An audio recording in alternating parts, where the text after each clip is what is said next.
Atos dos Apóstolos. Alguém que está perto desse ventilador, pode desligar ele para mim? Porque senão eu vou ficar tossindo aqui. Tá? Atos dos Apóstolos, capítulo 23, verso 6, diz assim: sabendo Paulo que uma parte do sinédrio, que compunha-se de saduceus e outra de fariseus, exclamou: varões e irmãos, eu sou fariseu, filho de fariseus. No tocante à esperança e da ressurreição dos mortos, sou julgado. Ditas estas palavras, levantou-se grande dissensão entre fariseus e saduceus, e a multidão se dividiu. Pois os saduceus declaram não haver ressurreição, nem anjos, nem espírito, ao passo que os fariseus admitem todas essas coisas. Houve, pois, grande vozereio, e levantou-se alguns escribas da parte dos fariseus, contendiam, dizendo: não achamos neste homem mal algum. E será que algum espírito ou anjo lhe falou? Agora você volta, deixa com o dedo marcado aqui, volta lá para o Evangelho de Mateus, capítulo 22.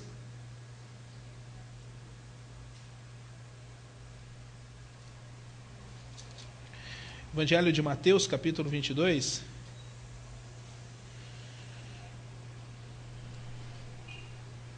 Verso 29. Encontrou? Evangelho de Mateus, capítulo 22, verso 29. Diz assim: e respondeu-lhes Jesus: errais, não conhecendo as Escrituras, nem o poder de Deus. Respondeu-lhes Jesus: errais, não conhecendo as Escrituras, nem o poder de Deus. Repete comigo: errais, não conhecendo as Escrituras, nem o poder de Deus. Agora, olha para mim aqui. Põe a mão no peito. Diz assim: eu erro quando eu não conheço nem as Escrituras, nem o poder de Deus. Fecha os teus olhos, não só a Bíblia. Senhor, obrigado pela tua palavra. Eu te peço que nos poucos minutos que nós teremos agora, a tua palavra fale de maneira profunda. Se nós estamos pecando, que sejamos convencidos do nosso pecado e conduzidos ao arrependimento, e do arrependimento à transformação. Se nós, Senhor, estamos ignorantes em relação ao que Tu nos tens falado, pedimos que Tu nos dê uma revelação nessa noite. No nome poderoso de Jesus, assim eu te peço e te agradeço. Amém, amém e amém. Você pode sentar por um instante, irmão. Tenho que ser breve, porque hoje tem que ser. Então vou ser breve mesmo. Estamos lendo Atos, porque estamos há alguns dias de completarmos 21 anos enquanto igreja. Vamos fazer 21 anos enquanto igreja, 21 anos. Precisamos aprender essa igreja. A gente aprende essa igreja independente se tem 21 anos, 41 anos, 51 anos. A igreja está sempre aprendendo. A gente está sempre aprendendo. O melhor jeito da gente aprender essa igreja não é olhando outra igreja. A gente olha outra igreja, aprende o que não fazer. Olhando outra igreja, a gente aprende onde não errar. Mas o melhor jeito da gente aprender essa igreja é a gente ler a Bíblia. A gente olha para a Bíblia, e quando olha para a Bíblia, a gente aprende essa igreja. Em Atos a gente está aprendendo essa igreja. E está aumentando a responsabilidade, porque agora tem 21 anos, as pessoas vão olhar para nós e vão esperar de nós uma atitude de igreja de 21 anos. Uma igreja de 21 anos é diferente de uma igreja de 4 anos. Né? É diferente de uma igreja de 7 anos. Uma igreja de 7 anos está aprendendo a ler.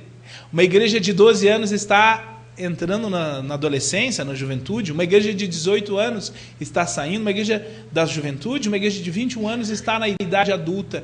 Precisamos ser uma igreja adulta, irmão. Nós precisamos ser uma igreja adulta. Eu preciso ser um pastor adulto que pastoreie uma igreja adulta. Isso é vital, fundamental. Por isso a gente vai para Atos. Em Atos dos Apóstolos a gente vê um diálogo de Paulo. Paulo foi levado, está preso. Paulo está algemado que nem um bandido. Está sendo tratado que nem um bandido, porque está pregando o Evangelho.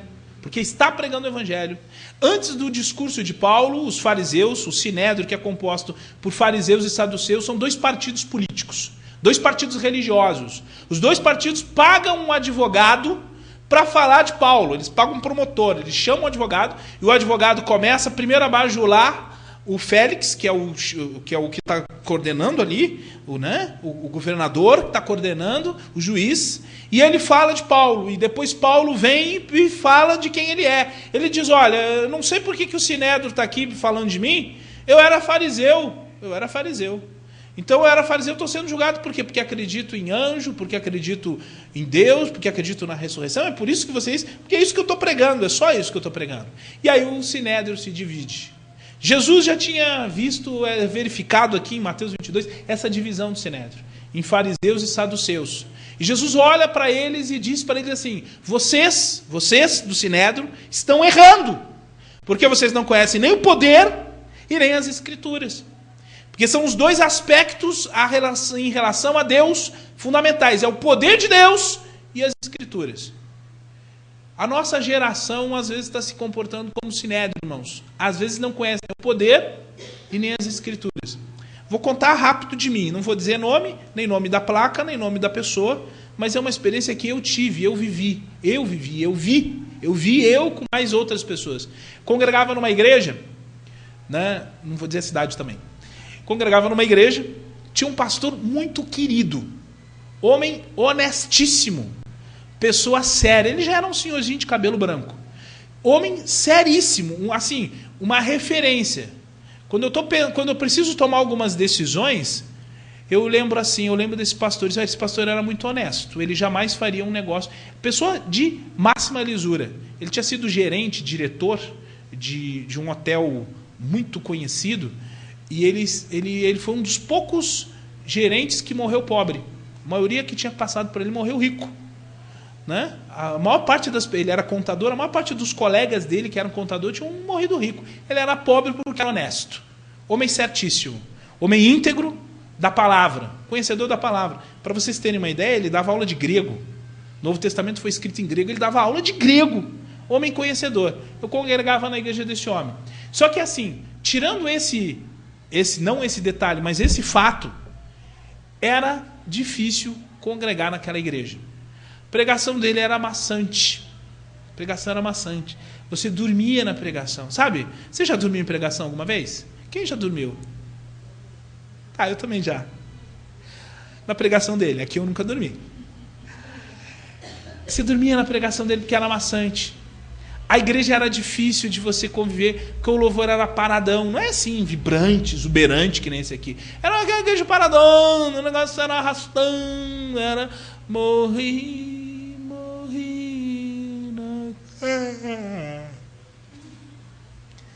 Era paradão. Era difícil de se conduzir ali. Se você já entrava alguém pensando em se matar, ouvia ou morrer. Acho que é esse o caminho. Era difícil. Aí você me pergunta assim, a gente estava lá porque o pastor era um cara sério, que a gente sabia, esse não bate nossa carteira. Mas estava difícil de ficar ali. Ele era um homem que conhecia as escrituras, mas a igreja não crescia. Essa é a história desse pastor. Mas eu conheci um outro, esse eu não fiz parte da igreja dele, mas eu conheci ele.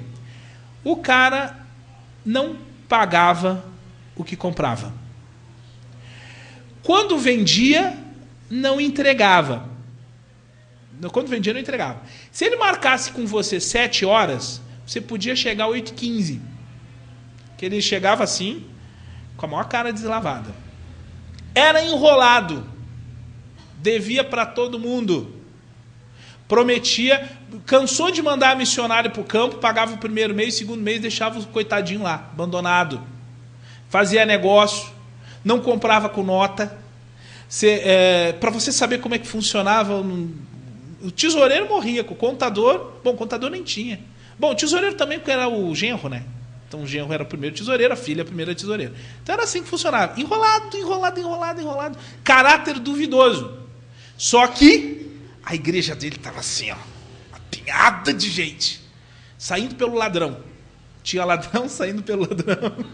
Pinhada. Você perguntava para o povo, o que você tem para dizer? Olha, é enrolado. É enrolado. Esse homem é enrolado, não tem condições. Mas ele tem uma palavra, sabe? Tem um som quando fala. Sabe, ele envolve a gente fica envolvido.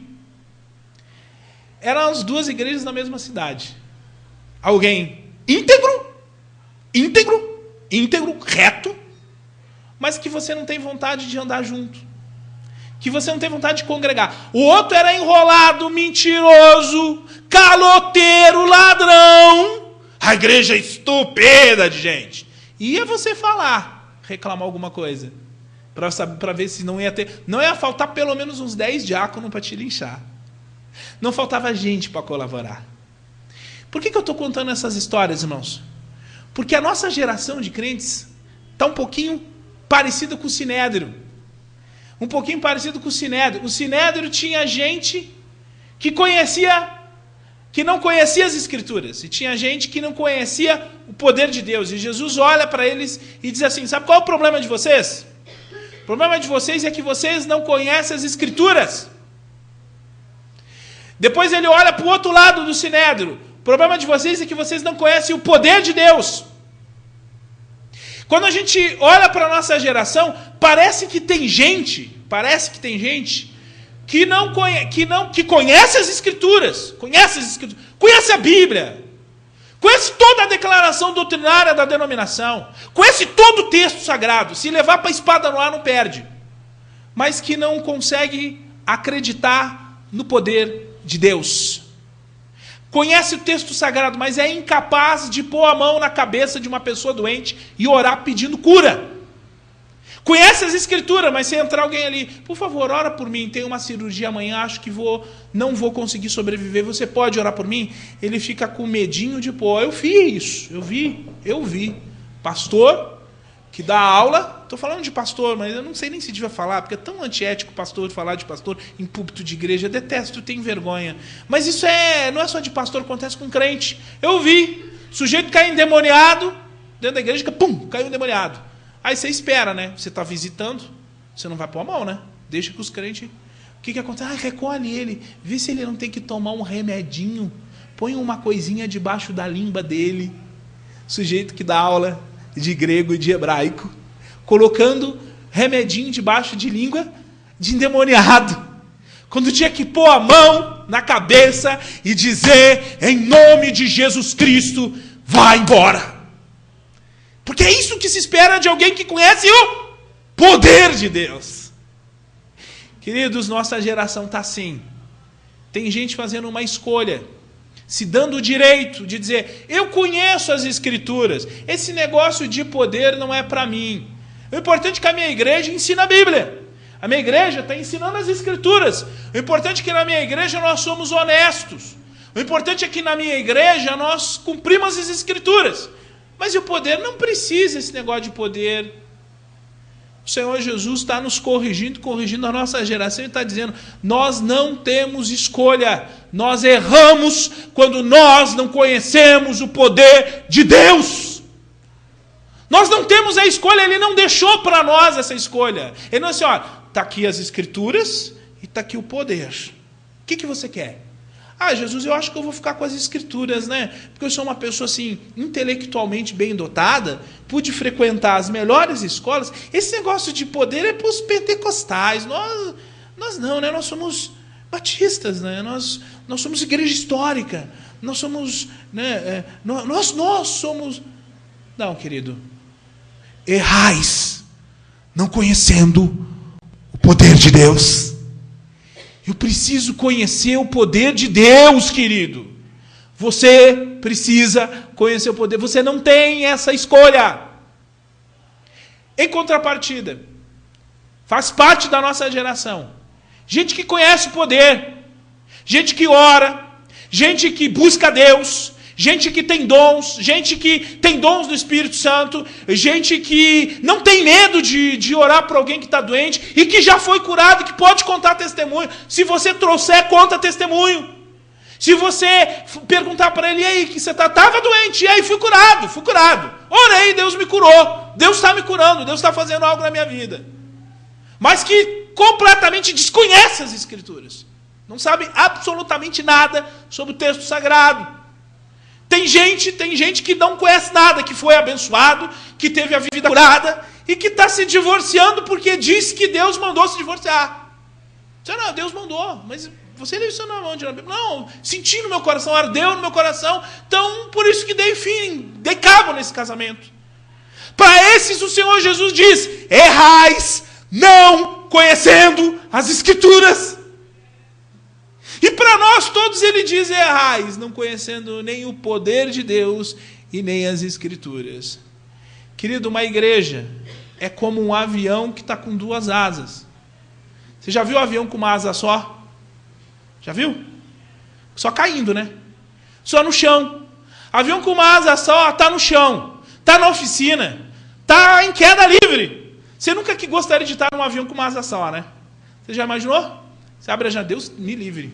Está amarrado o nome de Jesus.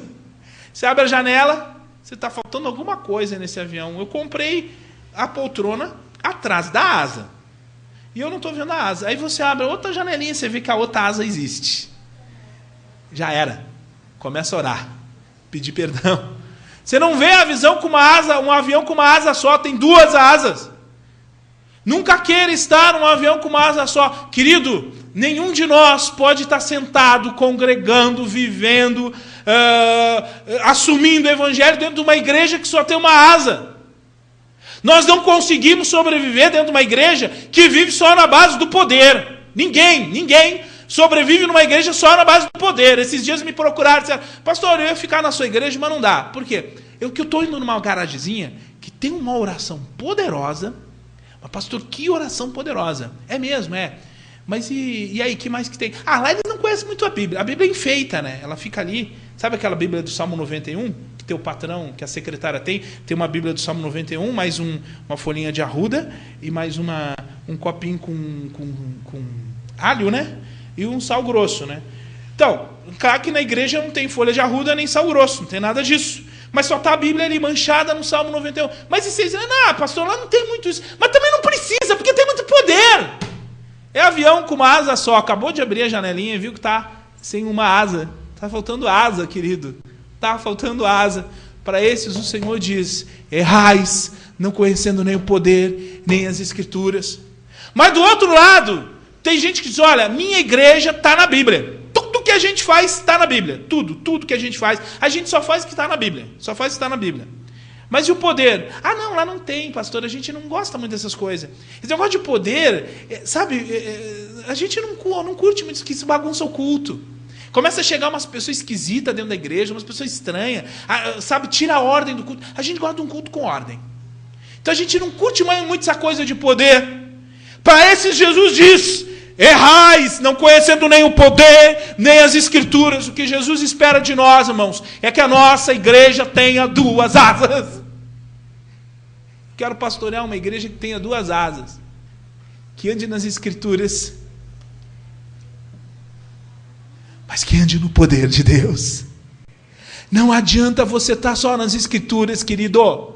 Você precisa do poder de Deus. E não adianta dar só no poder. Você precisa das Escrituras.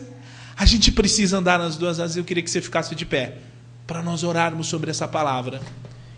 E a minha oração, a minha pergunta, enquanto os diáconos vêm para frente aqui, a minha pergunta que eu faço, não é minha, mas eu ouso dizer que essa pergunta é formulada pelo Espírito Santo. Qual asa está faltando na sua vida?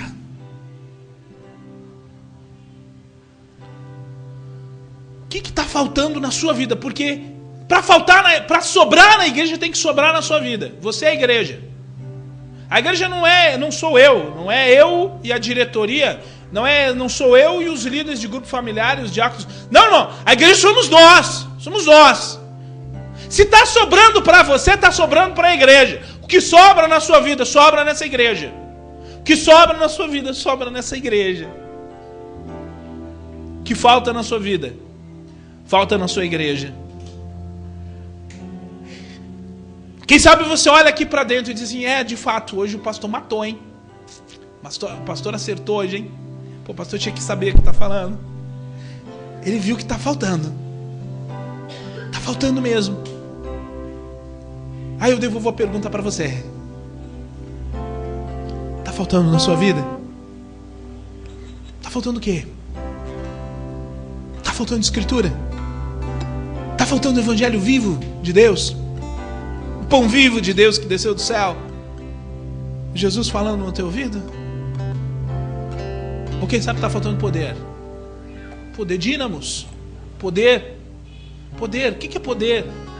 É aquela vontade que dá 5 horas da tarde de dizer, eu não vejo a hora que dê 6 horas para eu chegar no culto. Eu não vejo a hora de dar 6 horas. Isso é poder, irmão.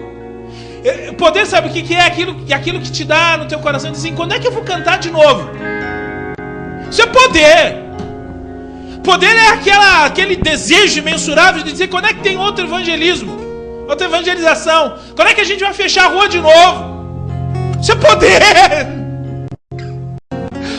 Dizer assim, quando é que nós vamos fechar a porta dessa igreja? Meia-noite, vamos lá até 5 horas da manhã, e vamos buscar Deus, e vamos colocar o nosso joelho no chão, e nós vamos chorar, e nós vamos falar com Ele, e nós vamos falar coisa que só Ele põe na nossa boca, e nós vamos orar com vontade. Isso é poder. Poder no nome de Jesus, querido. Pede poder, porque é só poder que vai afastar o remédio que você está tomando. É poder, querido. Poder. Terapia vai te dar mais remédio. Mas aquele que tem poder está aqui nessa noite para restaurar a asa que está faltando nessa igreja. É na sua vida. E a gente ora assim, querido Deus Pai de Jesus Cristo, nosso Senhor. Estamos aqui, nosso coração quebrantado, porque reconhecemos, Senhor, que precisamos nas nossas vidas andar nas Escrituras, que precisamos nas nossas vidas andar no poder.